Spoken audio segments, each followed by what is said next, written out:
Oh, goodness. Good afternoon, everybody. Morning for those of y'all in the fake time zones. This is the Thursday production call.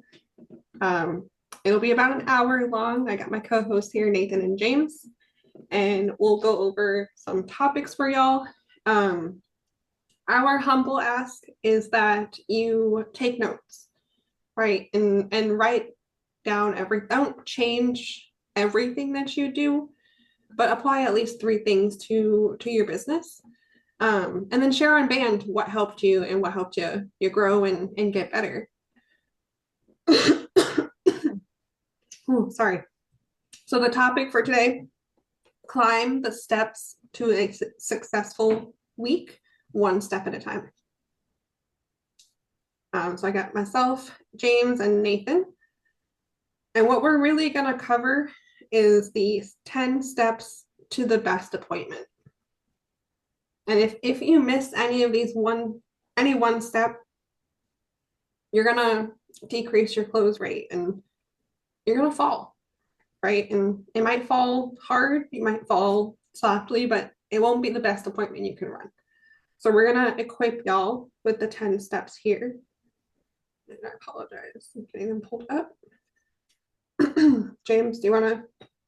Yeah, so the 10 steps here, and really, if you're running the best appointment, so each one, like she mentioned, each one you're taking out, you're taking a percentage. Thinking of it, hey, it's 100%. Each step we leave out, we're taking away 10%. So how many steps are you going to follow to run the perfect appointment to even have a chance in, getting the odds you are?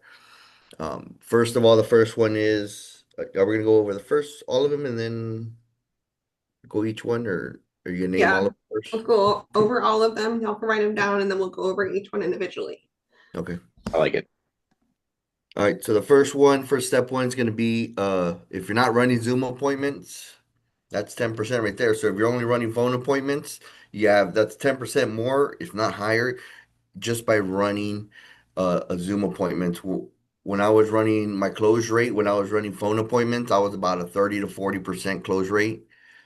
Not changing anything I do, just by running Zoom appointments, I started closing at a 70% close rate. Not changing a thing I do. So imagine if you're doing all these steps at 100% at a close rate, if you're doing a Zoom appointment at a 70% close rate, are you willing to leave out any of these steps to make it drop down a different 10%? So no. So we want to keep it as a max. So we want to do all the steps. First one, Zoom appointments, on that part. So we're doing Zoom appointments. I guess we'll name all of them first.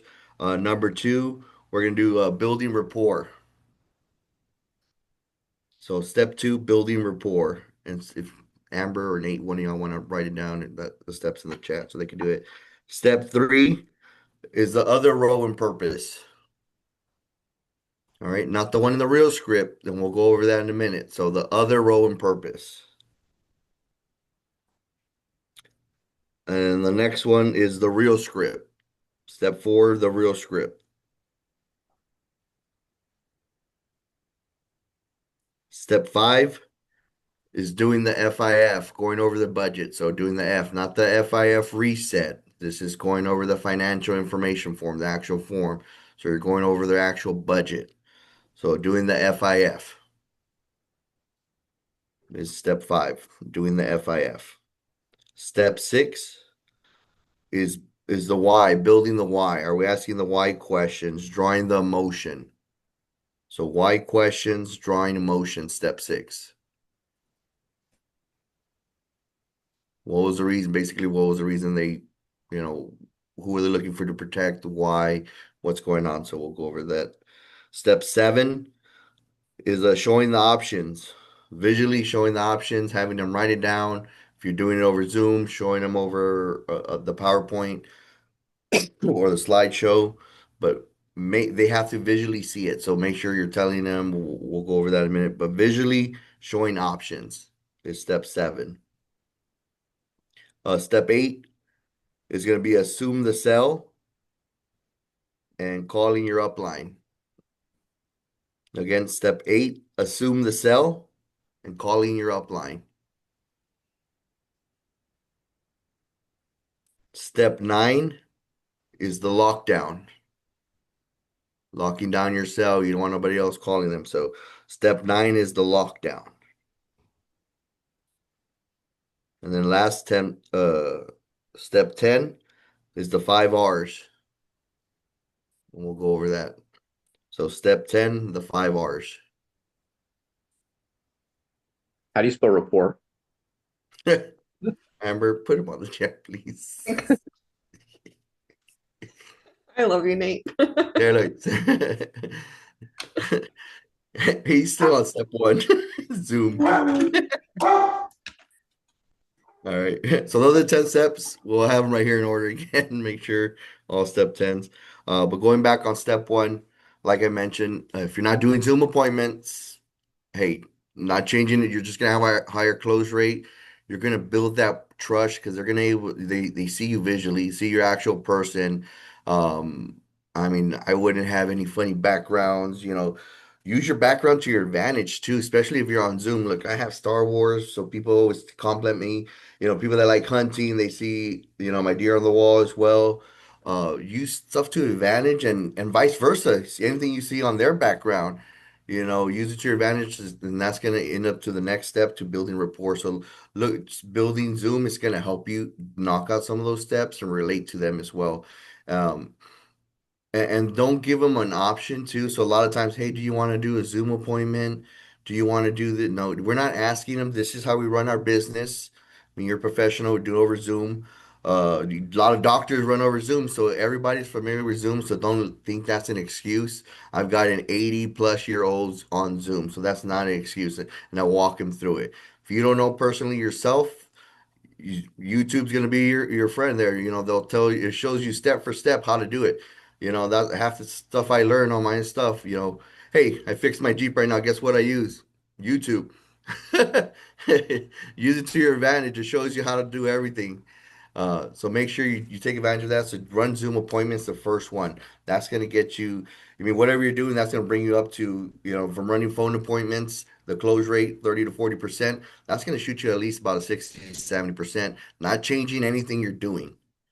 All right. So don't leave any of steps out. So you want to start at a 70%, or do you want to start lower at a 30, 40% doing all the steps? So make sure you just change that. Little key tips. I don't ask my clients anything. So I just be like, so when I'm verifying all the information after I book, I ask for their email. So I would just add that. Hey, what's a good email for you? Perfect. Hey, I'm going to send out an email to you. It's going to have my contact information, my license number for your record. Hey, on the top of that email, if you want to take a look at it, you can see a Zoom link on there. Tomorrow at 5 o'clock, you and Mary just click on that link, and I'll be able to do a screen share and go over the options with you briefly. And then I ask him to, and they're like, okay, perfect. Hey, and then I ask him, hey, have you run Zoom? Have you ever run a Zoom appointment before?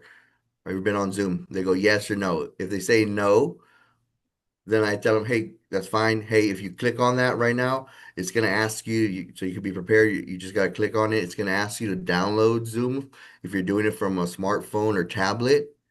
If you're doing it from a laptop or computer, it'll automatically open because it use the web browser. All right. And once it downloads, just go back to the email and open it. It'll automatically open up. All you got to do is use as guest, put your name and join meeting. That's it. Yeah, Simple. it's only complicated if you make it complicated for Yep. And them. if they need to, I'd be like, hey, I'll call you like 5 minutes before and tell you those exact same things. That's all it is. Yeah, right. Like, hey, have you used Zoom before? And a lot of older people, they might say, no, I haven't, or oh no, I'm not good with technology. Hey, no problem. Super user friendly. You'll just click the link. And they're like, oh, okay. And then Yep. reassuring them, right? Like, hey, if you get stuck, I'll give you a call and we'll walk through it together. And then just Perfect. having all of the grace and patience when you're walking them through it too. Because it really is easy. It's only complicated if we make it complicated. Yep. Yeah, I love that. I think the only two things that I would add to that is one, I remember me as a new agent, super, super scared, freaking out, first few appointments. And what really helped me realize that it's not that big of a deal is that the clients, one, they don't know you from Adam, and two, they don't really know what to expect. You could run that real script backwards and they wouldn't know any different. So there's really no harm, no foul. You can mix stuff up, you can jump all around. Having that real script memorized will just help those nerves to know that, hey, this is the next step that we're going through. And yeah, absolutely, it's going to take you a couple of tries to get comfortable. So that's the first one, is just don't worry about being scary. And also with backgrounds and presentation, that stuff absolutely does have an impact, but don't sweat it, right? Don't let that be the reason that stops you from running Zoom appointments because you're just shooting yourself in the foot. The second thing there is that, yeah, use it to your advantage. There's things that you're going to pick up on that you aren't going to realize when you're running over the phone, right? Are they chain smoking while you're sitting in the appointment? You'd laugh, but it happens all the time. Are they very, very overweight? Are there kids running around in the background? Are there pets? Like you're losing so many opportunities to build rapport for both them and for you. And it, like what James said, you're leaving money on the table there because that's immediately going to affect your close rate and your ability to run a really good appointment. So absolutely worthwhile. Yeah, and it kind of brings us to the next one, building rapport. So it makes you build rapport a lot easier as well, because they see you, their guards down, they see you're a real person, they're relatable versus you just you're not a robot, you're not somebody just calling them from who knows where. They actually see you in person, be like, hey, look, this is where I'm at, this is what I do. You'll build the next one. So the next one's gonna be building rapport.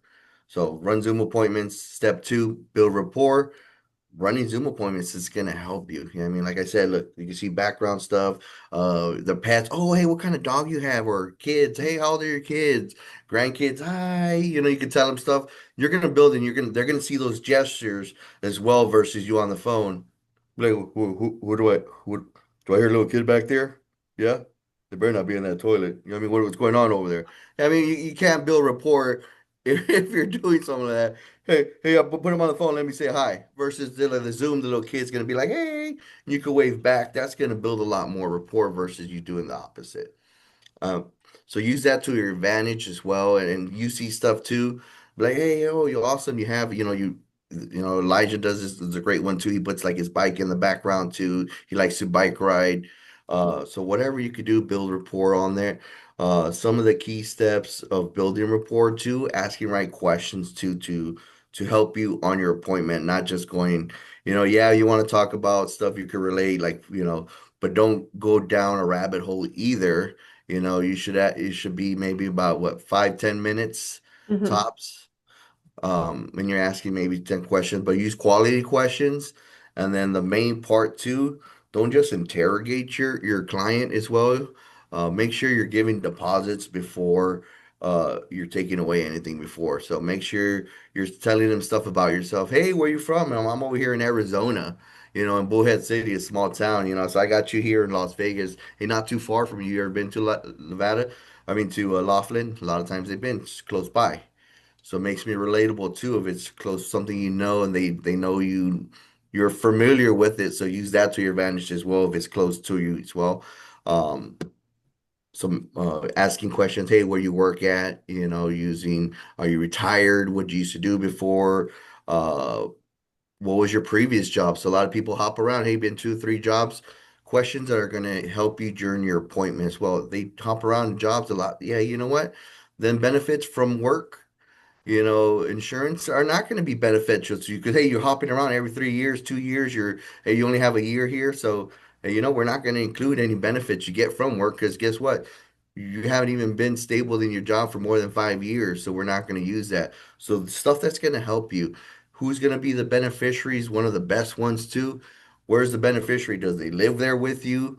Um, do they live out of states? Do they have their own mortgage? A lot of times, hey, especially if dealing with old elderly people as well, we're trying to cover, hey, they have a $500,000 house, they're 67, $3,000 mortgage as well, and you're like, well, I'm gonna have to do the whole full mortgage. No.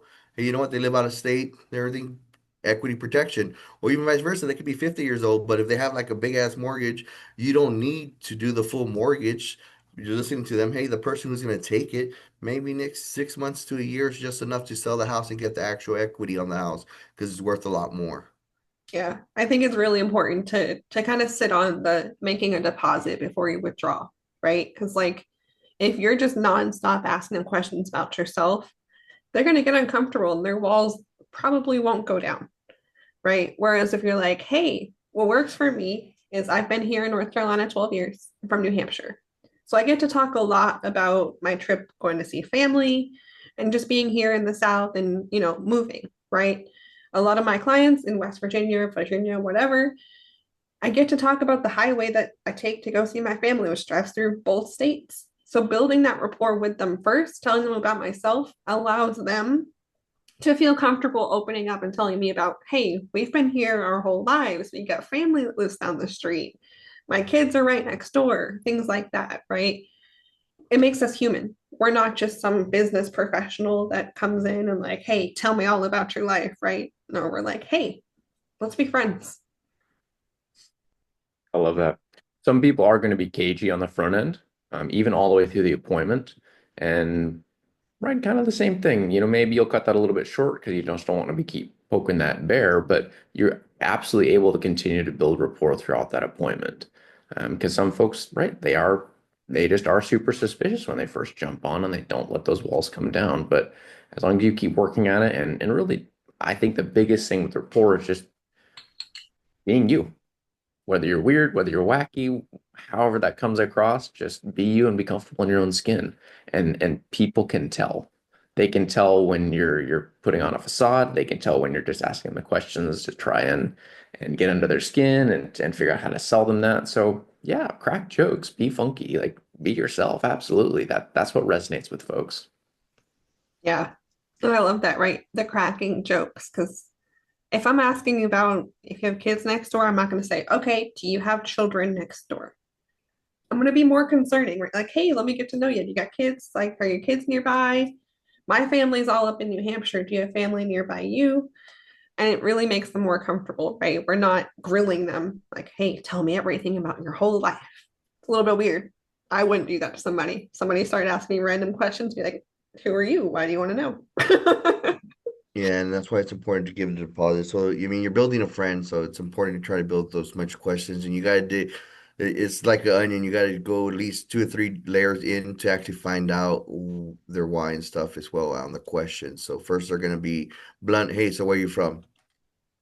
Texas, or wherever you're at. I'm in Arizona.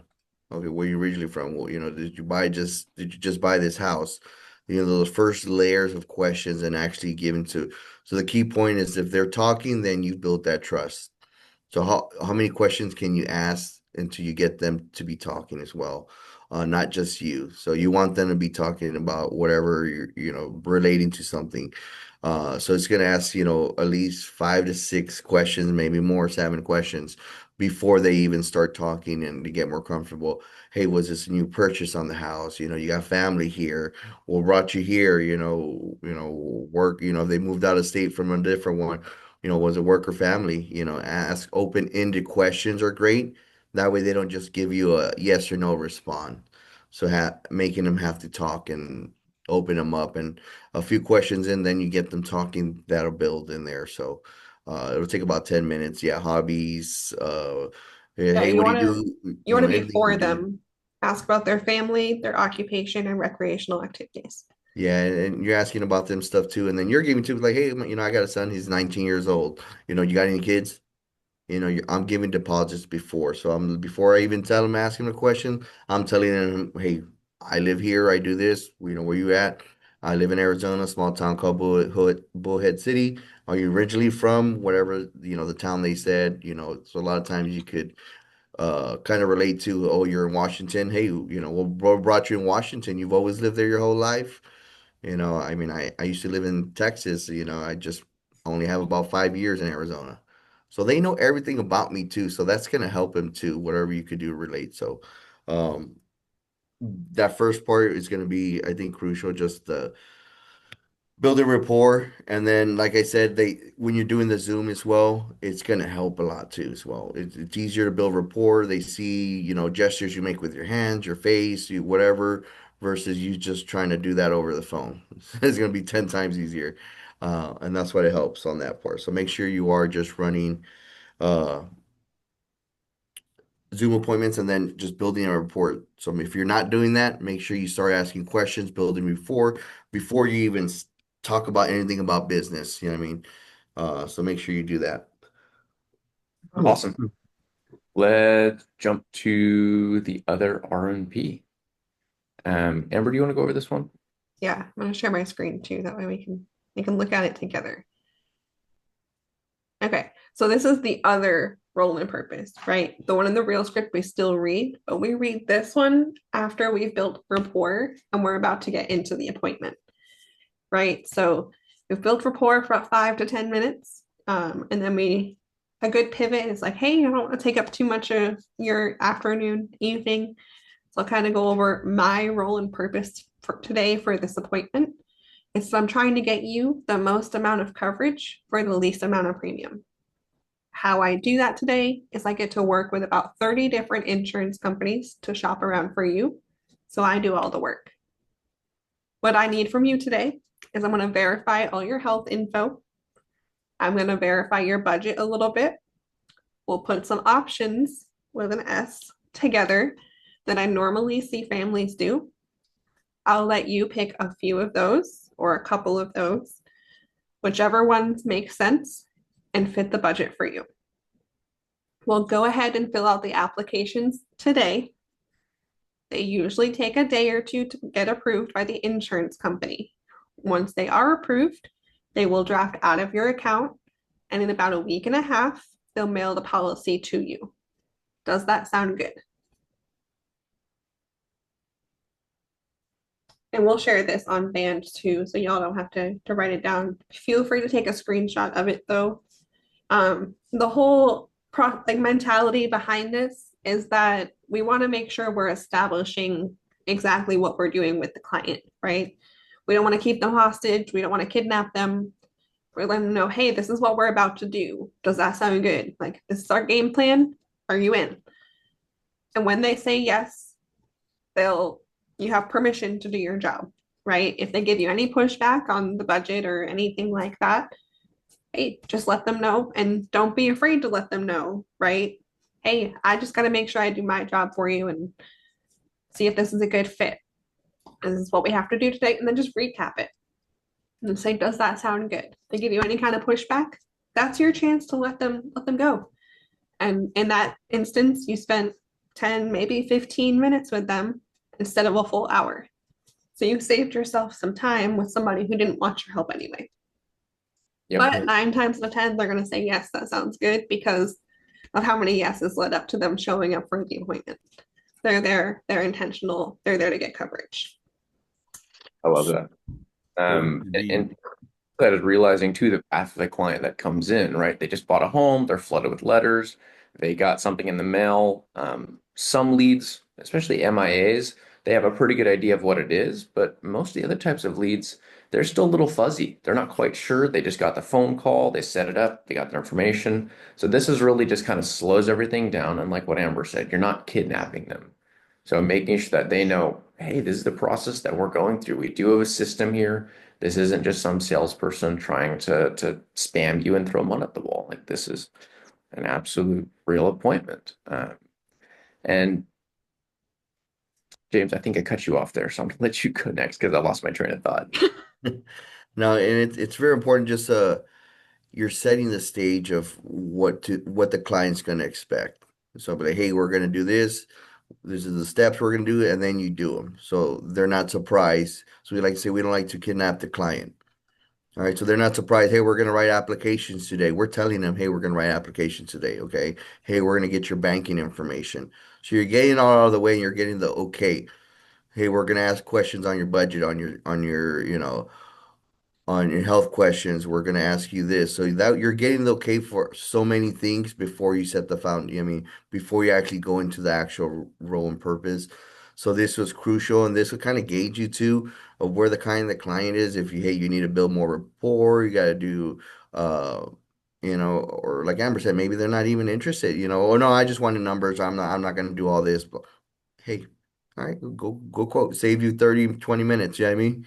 Go, you go book appointments, dial, book two more appointments that clients that actually want it. That's going to save you time. Um, Give it a But most yesterday. importantly, you're gonna get the yes. Not a lot, everybody's gonna be like, okay, yeah, sounds good. So you got the okay. So that way, when you start going over asking the questions, start doing the asking them health questions, they're not surprised. When you start the application process, they're not surprised because you told them, hey, we're gonna fill out the application today and see if you get approved. All right, we're gonna get the banking information. We're gonna get all this. You got the yes.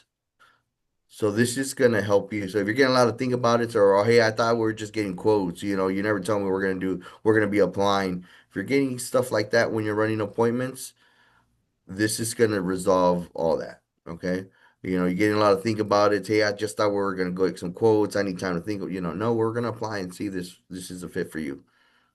Yep. It's having that posture of this is the plan, and there's kind of three options. There's either that immediate nope, I'm not down for this, I'm out. Right? Those are pretty easy. Say, okay, great, have a nice day. Then there's the people that say, yep, sounds good. At whatever level, whatever confidence level, whether it's hell yes or if it's yeah, okay, you got your permission to go do your job. A large chunk of people are going to be somewhere in the middle where they're going to say, well, okay, or yeah, and they'll give you some sort of pushback. And like what Amber said, give that 2 or 3 times to where you recap and just have that posture to say, this is how I'm able to help you folks. We have to make sure that I'm respecting my licensing. We're actually doing what's healthy for the family. And if they allow you to continue forward, then continue forward. But don't be afraid to shut down and say, hey, if they continue bringing those things up, then they may not be interested enough for you to help them. Did this with a family last night. It was a lady and her two parents, and hey, asked them 2, 3, 4 times, is this something that we want to do here? Because they kept coming up, and finally the parents went off and talked about it, and they came back and they said, nope, we're not really, we don't care about this. Great, awesome, glad I got that figured out. I just saved myself 45 minutes. Have a wonderful day. Let me jump on with somebody else who does care. So. Yeah, and Nicole put in the chat too, but we're the doctors, right? We tell them, hey, this is the game plan. This is what we're gonna do. You cool with it? Great. And then you do your job. Yeah, and then make sure you do exactly what you said. Hey, make sure you're ask him all the questions. You're going, no, you start doing the application. Be ready to do the application. So make sure you are doing all that. Follow what you say. Hey, I thought we are filling this out today. You'll have clients and tell you too.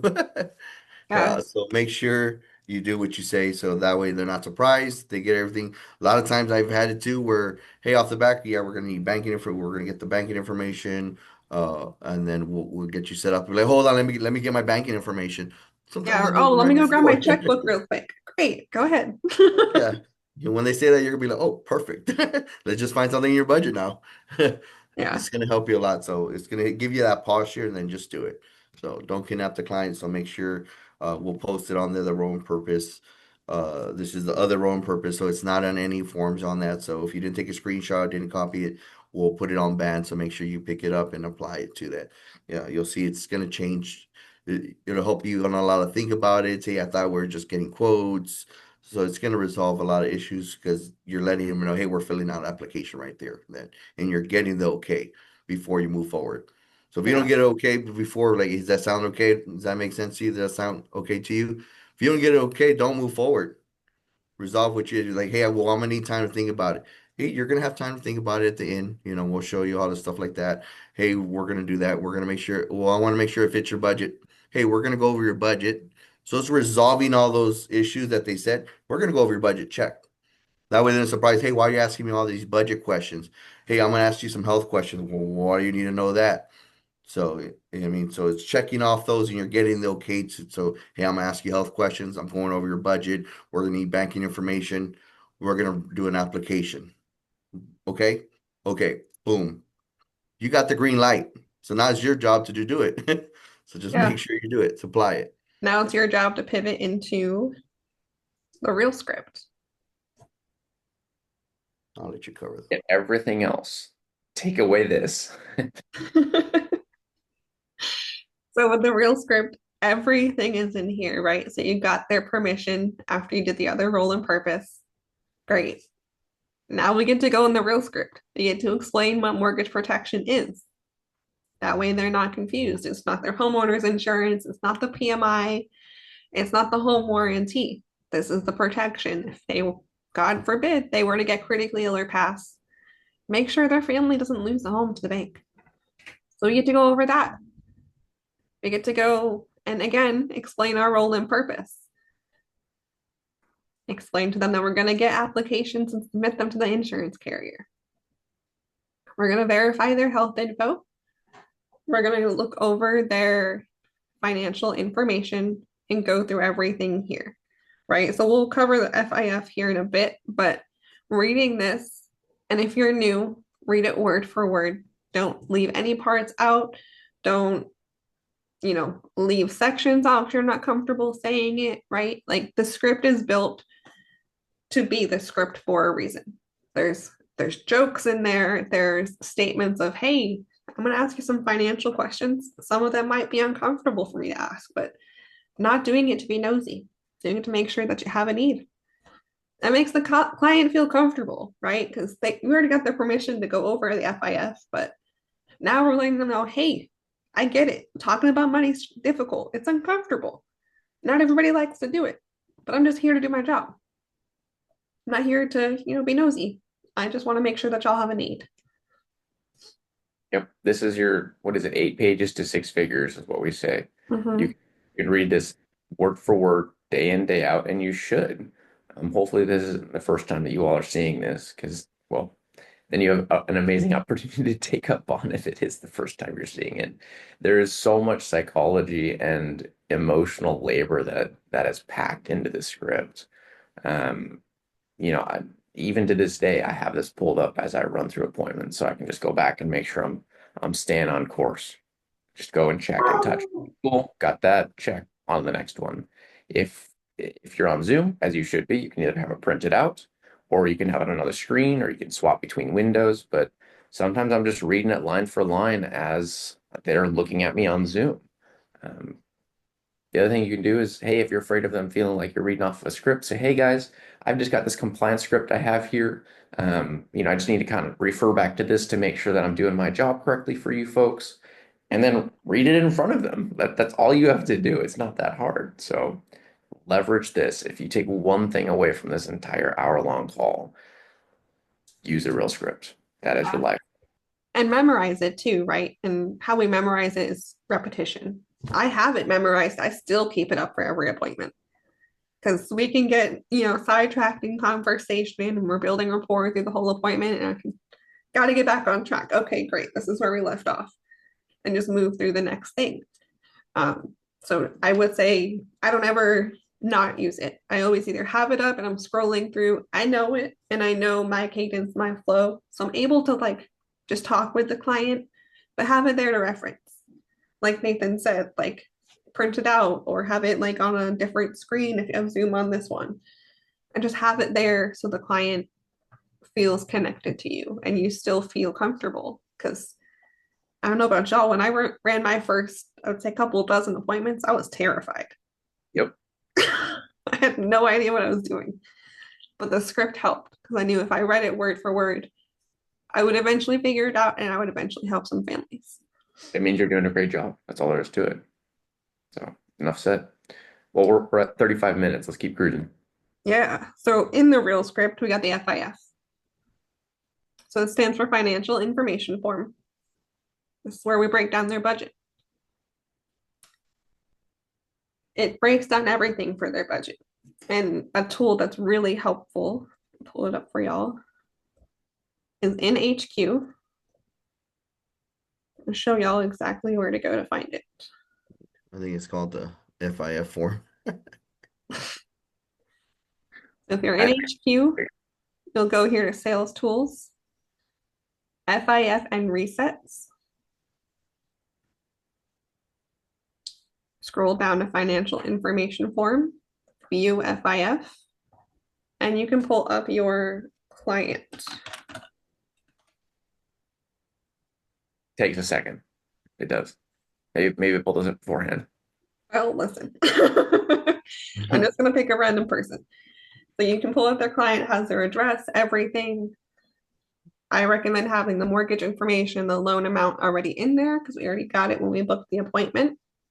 But then when you're in the appointment, you get to share your screen and show this to the client. So they know that you're asking and it's just part of the process.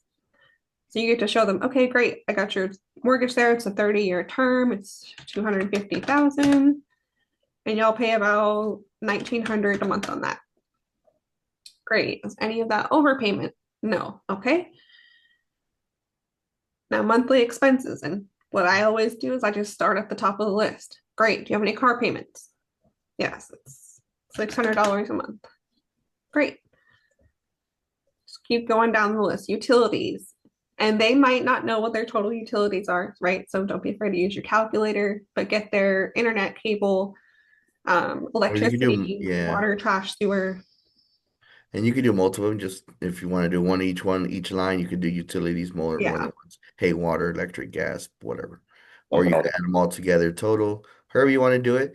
And then this you want to show visually so they could see it too and go down the list so it makes sense. So have them add it up too, and they're seeing the visual all this because the most important part will be at the end once you add up all the stuff and everything, credit cards, personal loans, student loans. Look, you could go down the whole thing. Do you have more than one cars, more than one mortgage? If it's something just different, just put it under other and on there, and then make sure you're asking, hey, are you sending extra? Yeah, credit card's only about 50, but I have like two or three of them. I'm sending about 250 total, so I send an extra $100. So you are sending overpayment. So make sure that's what's going to trigger the next other part where the reset comes in by asking that extra question. Okay, hey, you're sending the mortgage. Are you sending anything extra payments or just a regular mortgage? Are the card payment is 600 or 650? Yeah, I send an extra $100. Usually I round up. Okay, you're sending extra. So you add those extra payments up, and that's where you'll get the different stuff like that. So make sure you are asking, are they overpaying or sending extra payments on that too? And Yeah. then if you scroll down, it'll add everything up on there. And then income too. Make sure you put their income, the bottom next one there. Um, so put what they're making a month. Hey, I bring $22,000 a month, and then the spouse, whatever the case may be.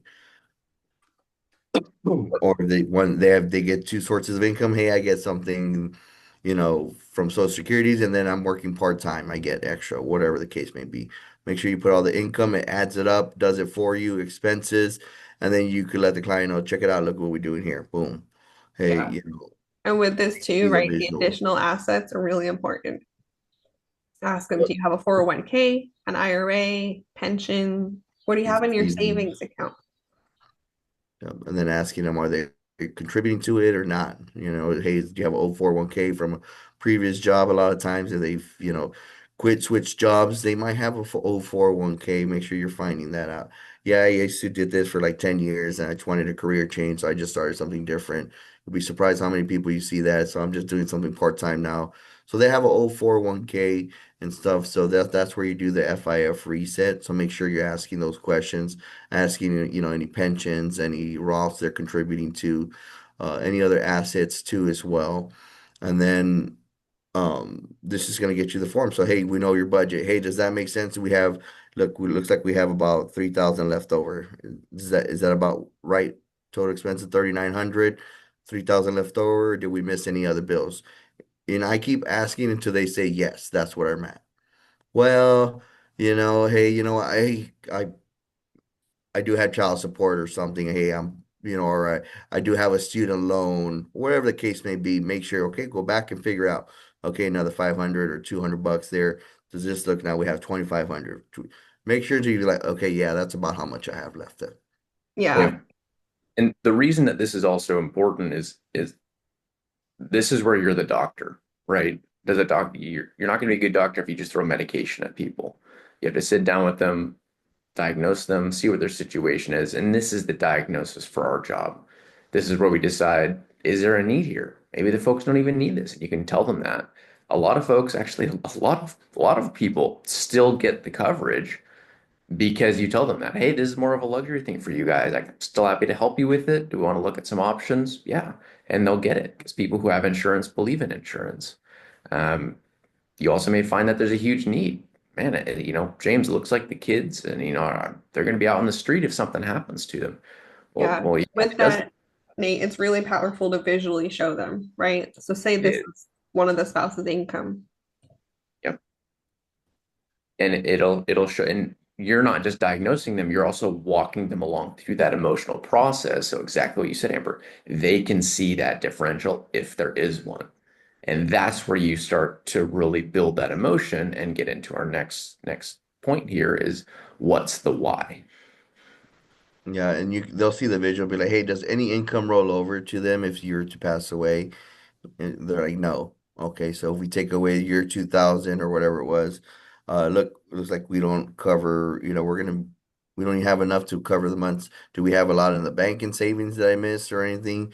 Um, and then you ask him right there when you're doing the FIF if they have life insurance and stuff like that too. A lot of times maybe they do have stuff, which is awesome, but it's not enough. Yeah, I mean, maybe they have a $50,000 policy, 100,000, whatever the case may be, but their mortgage is 300,000. So, hey, we'll get closer to it. We just need additional. So use it towards your advantage as well, and be excited when they have a life insurance policy because they believe in insurance.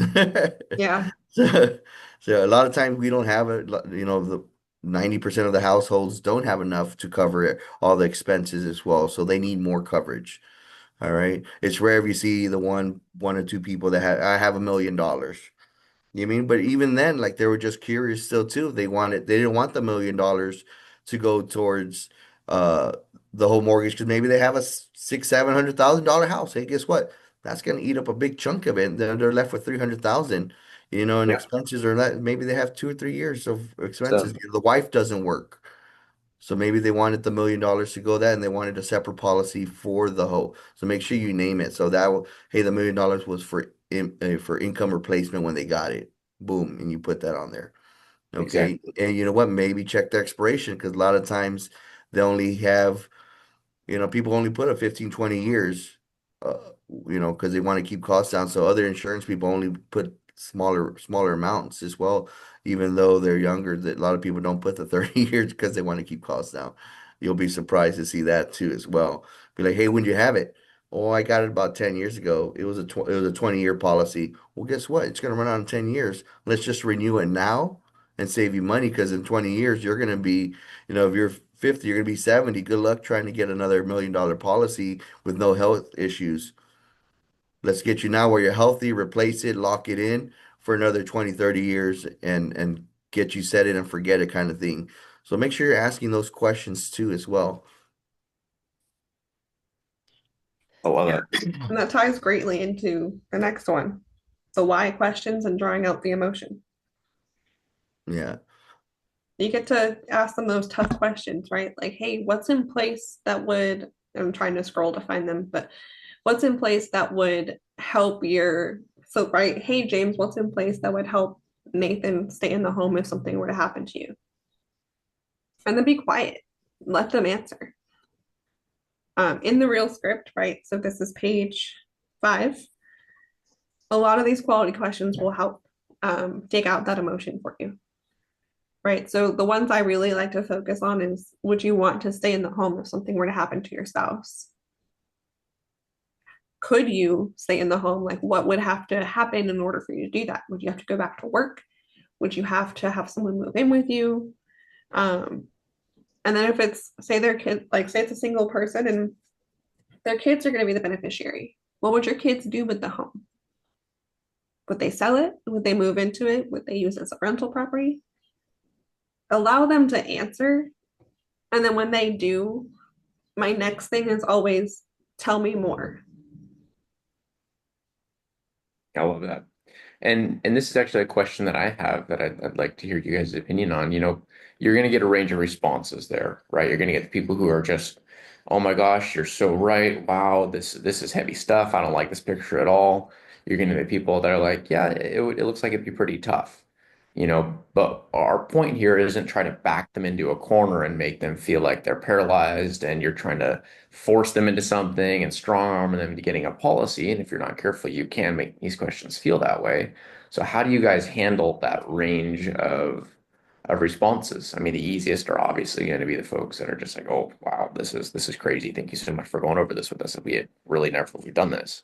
But for the folks that are kind of, wishy-washy or don't really give you solid answers, how do you guys handle that? For me personally, if I'm not getting a solid answer, like if they say, oh, I don't know what my kids would do, okay, so do they live near you, right? And I already know that because I asked it earlier, but I'm gonna ask it again, right? If the kids live in a different state, likelihood of them keeping the house is like very small. So just re-ask like the questions I already know the answers to, and then follow it up with a how does that make you feel? Are you comfortable with them just losing your home? Yeah. You are you okay with that going back to the bank? And right, and just being real and having my own emotion like in my words, right? Like not being robotic, not like, hey, how does that make you feel? Right? Because that's rude.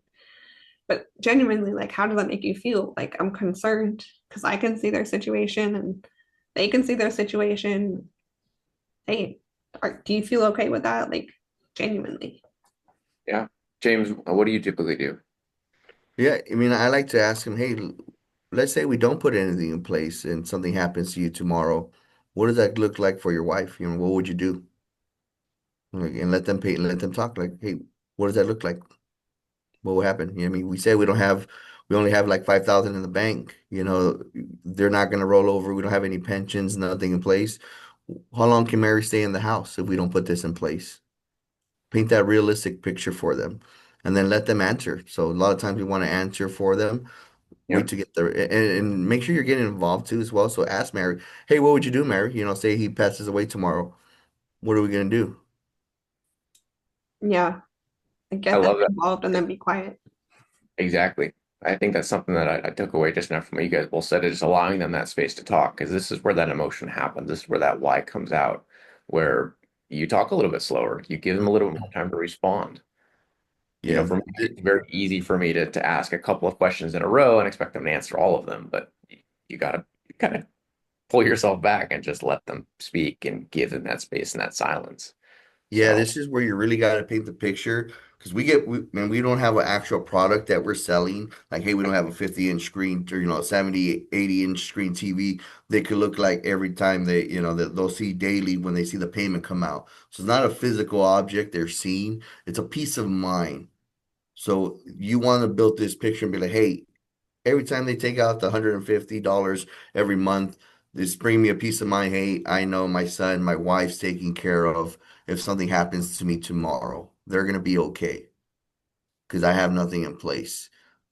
And that's where you don't have something. That's where it's priceless. You can't put a price on that. I mean, you can't put a price in knowing that, hey, my son's gonna be okay if something happens to me. Because he's going to take care of whether, you know, if I pass away in an accident or whatever, I have a policy in place that he's going to get that I know he's taken care of. You can't put a price tag on that.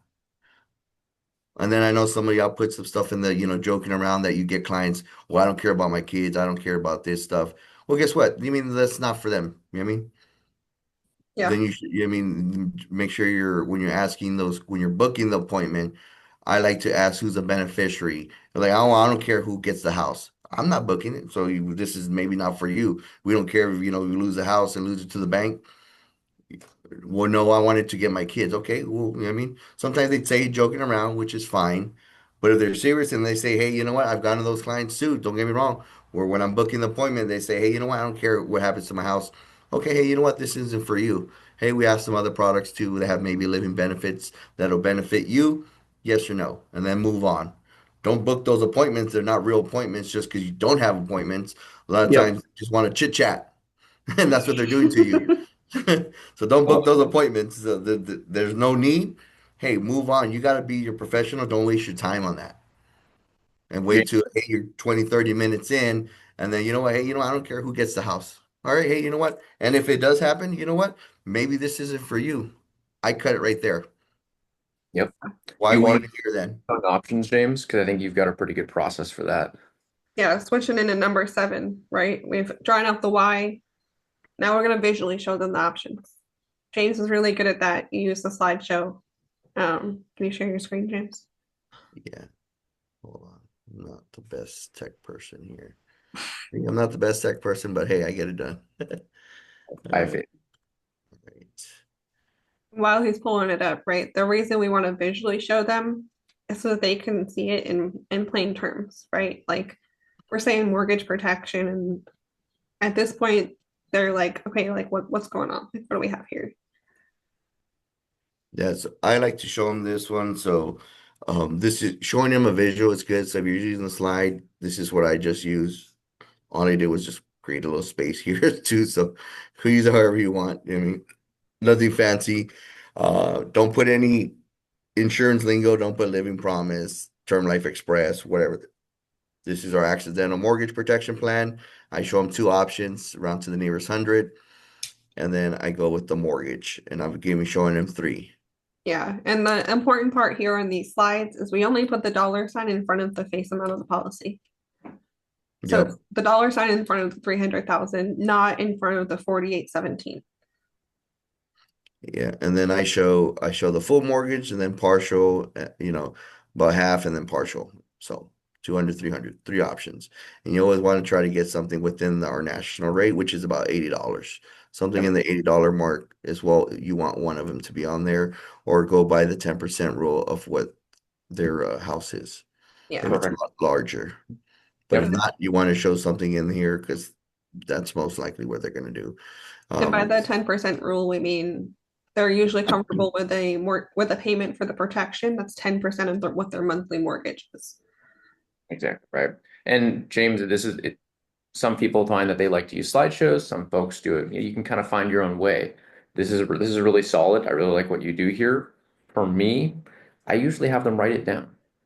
It's Yeah, still if not, yeah, you go afterwards, just have them write it down. Be like, hey, grab a pen and paper. exactly because Cool. and they should already have that pen and paper. Really, the same thing that you want here is you want it to be clean, you want it to be simple, and you want them engaged. And whether you're using a slideshow and going over that with them that way, or you're having them write it down, hey, put your names on each side of the paper. Okay, we're going to look at two different options for each of you guys. Boom, boom, boom, boom, boom. That way they've got that and they're participating. So Yeah. I like And with that, it ties right into assuming the sale, right? You've already shown them the options. From there, anything else, once you talk numbers and prices, anything else you say, sorry, is going to sound like you're convincing them unless you're answering their questions, right? yep. So show them the options, then be quiet. The next one to talk loses. This is all of the work that you need to do to help that client get covered is done before this point. You can be mentor, you can be guide, you can be, helpful professional until you show them numbers. Once you show them numbers, you have to kind of change positions there because you're not going to sell them after the fact. All that work is done beforehand. That's in the role and purpose. That's in the report building. That's in the FIF breakdown. That's in building the why. That's where your work is done. By the time you show them numbers, the appointment's done, basically. Yeah. And assuming the sale, your their yes isn't always going to be them saying, yes, we want to do this and this. It's going to a lot of times be like, hey, I think this one will work and this one and this one. Or maybe we should do these. Okay, great. What's your date of birth or what's your middle initial? And then go right into writing the application. Yep. James and Amber, would you guys each write? So you give them the numbers. What do you guys do from there? How do you get from, okay, this is the number for this to now we're writing the application? How do you guys do that? Me personally, so I'll show you the options, like, okay, which ones make sense to you, fit your budget right now. If I don't Okay. get immediate response and be like, hey, we're gonna go with these, or if I just see them quiet after I say that and I see them thinking, guess what? They actually got to think about it. So I like to say the water trick. So I'll be like, hey, you know what? I'm gonna give you some time to think about it. I'm gonna mute myself. I'm gonna go get some water. I'll be right back. Click mute. Mm-hmm. So I mute myself and I walk away from the screen. So I leave. I go for a minute or two, 2 or 3 minutes, whatever. Let them actually think about it, and then I come back. And be like, all right, I'm back. And then I just stay quiet. And they're Yeah. either telling me, hey, we're gonna go with these two, or hey, or they're asking buying questions, those that you could respond to. They're like, okay, hey, you said the accidental covers only this, or how much was this? And they start combining, and then that's where you start. So those are buying questions. So then it's okay to engage. But I Yeah. if love not, it. you're staying quiet. When you come back, I'm staying quiet till they tell me which one they're comfortable. So you Uh, ask them, I think we're and then okay wait, with give it starting to with yes, these two. no, and then you Yep. go and do the water trick if it's not an immediate this and this. Amber, do you do the same thing? What do you do? Yeah, very similar, right? Like I say, hey, and I have them write it down too. So I say, hey, grab a pen and paper and go over the numbers. Here's the numbers for Bob. Here's the numbers for Mary. Which one's feeling more comfortable for you? And if I see them kind of think about it, whatever, I'll get up and do the water trick. Another really helpful thing there at this point is if you're not really sure, if you showed them the best options, or if like at any point, if you have any kind of concern that they might not like say yes or choose an option, call your upline. Yep. Let them know, hey, this is a situation, this is what I showed them. Does this sound like the best option for them? Yep. And I would even go a step further and say that the sooner that you get that feeling, the sooner it is that you should call your upline. Because again, the longer you wait, the less power you have. So if you're, I would even call them before you show them numbers. Hey, I'm this kind of getting this feeling. You just tell the client, hey, folks, let me just double check quick. I want to make sure that we're getting the best rates for you. Let me just call the carrier, or let me call my manager because I just want to make sure we're doing the right job for you. Yeah. So as early and as often as possible. And Yeah, it I would builds, do it before. Yeah, if you can, I would get it before, like you said, Nate. But hey, you know what? Because if not, you're going to show them the options, and then you get your manager involved or your upline involved. They be like, okay, what did he say? Are these the best ones? You know, what you got? That way, Right. you're like, hey, these are the best options. These are good to go. I already verified. I'm Yep. Not showing saying don't call them afterwards, just do it before, you. if yeah, not answer. it builds the client's confidence in you too. Because they're like, oh, they want to make sure they're doing a great job for me. Yes, I'm special. Yep. People love it. Awesome. Lockdown. Lockdown. This one, I kind of stole some things for James, right? So the lockdown is at the end of the Hey, appointment. You got the free application stuff. submitted. You're good. You rocked and rolled. Like, hey, awesome. Congratulations. You guys are approved. Oftentimes, because I mostly write Americo, I get to say, hey, you should have got a text message from them too saying you're approved. Congratulations. Um, I'm going to update our system here for you. It might take them a week or so to stop sending out those letters. If you get any more, just toss them out. We all know how slow the post office is. I'm going to update our system here for you. If anybody else calls you and tries to get you some coverage, let them know Amber's got you taken care of. And if they don't know my name, then probably shouldn't be working with you anyway. And if they give you any problems, feel free to pass along my number and I can yell at them for you. And that usually gets a laugh out of them, right? And then from there, I just go into the 5 R's.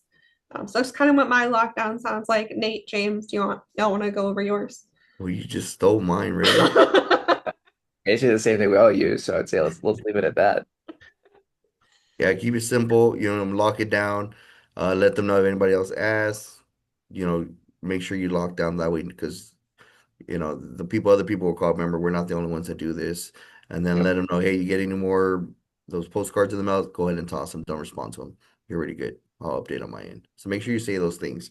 And then Yep. going into the 5 R's will be the next step here. I mean, just this is where you get referrals or anything else you could do.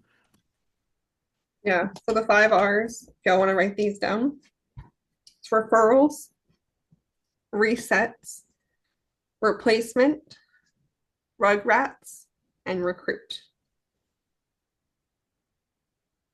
And I'll put them in the chat here. So referrals, right? Hey, do you know anybody, any friends or family that recently bought a home, recently got married? Anybody, who can you think of that would benefit from a conversation with me? Or who is the most important person in your life that I can help put coverage in place for? Resets. You did the FIF. 9 times out of 10, you probably found something that we can help them with as far as advanced markets goes. Most of these Reset people have mortgages, so helping them get pre-qualified. Yeah, exactly. So FIF reset them. So it's fifreset.com. Choose your agency owner's name and then book them to the calendar. Yeah, so here that's when you're doing the resets. This is where all the FIF after you got a sell or no, then at the end, this is where you would reset and be, hey, you know what? And you mentioned you had the 041k. I think you'll be a great candidate to qualify for and just book it. So don't even just be like, I'm gonna get one of my special. When's the next time you have available? So you quick 5-10 minute phone call, see if we can help you out with that part. You know, just assume the sell or just book it. I mean not even a sell, just book the FIF reset and then asking the referrals as well and letting them know as well. That's their free leads for y'all guys, warm market as well as great referrals. And because the trust is already there, they bought from you or they trust you. You mean they spoke with you, so like, you know what? Maybe it's not for them, but they saw the trust that hey, you didn't push you didn't push the policy down them, but hey, you know what? You know who a great candidate will be? My sister. She actually just bought a home, or she was actually looking into life insurance policies, you know. So make sure you ask a simple question. You'll be surprised how many yeses, how many people you find that actually need a product, you Yeah. know, or even You if get those. if they have something in place, you know, I could take a quick second, see if I could even get something better for y'all, you know, save them some money. Yeah. I love Replacement, right? James kind of touched on it earlier. Do they have any existing policies that are maybe expiring that we can replace for them and get them better coverage? Rugrats, kiddos. Do they got any kids, any grandkids that we can put some whole life policies in place for? Yep.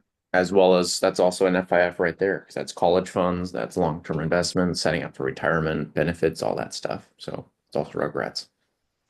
And then recruit. Hey, we're hiring nationwide. Who do you know that they think can do what we just did here today? And then real quick, somebody put on the question here, how do you know if they're a good fit for the FIF resets? If you don't know, make sure you're plugging into the on Tuesdays after the huddle call on the FIF reset huddle, and they'll go over all the questions you should be asking and what to be looking for to see what's a good fit, and they'll go into that as well. So make sure you're not just plugging into this.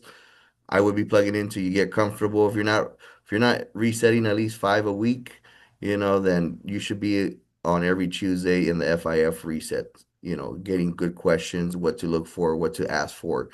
So make sure you're plugging into those as well. I love it. So those All are right. the 10 steps to have the run best appointment. Y'all apply some of those to your next appointments today, tomorrow, the rest of the week, and infinity, and post and ban. Let us know which helped you, and let's go have a kick-ass rest of the week too. All right. Bye, guys. We'll be